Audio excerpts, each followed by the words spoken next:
work, this is honestly the first drone that I would pick up. I have done, I'd say about 90% of my FPV work using a Cinewhoop style drone. So this drone in particular is the Skylight by LeDriv, and it's just a really great flying Cinewhoop tuned by Tyler Crane, who is our master tuner here at Rotor Riot. So one thing that's really different about this drone versus the other smaller drones that you've seen is it can carry a GoPro or an action camera. So basically what you do is you fly the Cinewhoop looking through the FPV camera on the bottom, and you put a GoPro on top, and the GoPro is what captures the really nice cinematic quality footage that you want for yourself, or if you have a client. So the flight time that you're going to be getting with this drone is anywhere from 3 to 5 minutes.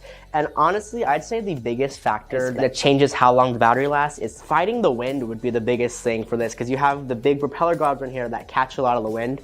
So I'd say anywhere from 3 to 5 minutes is what you can expect with one of these Cinewhoops. I mean, this thing can definitely freestyle, but that's not really what it's meant for. Yeah, so the 3-inch Cinewhoop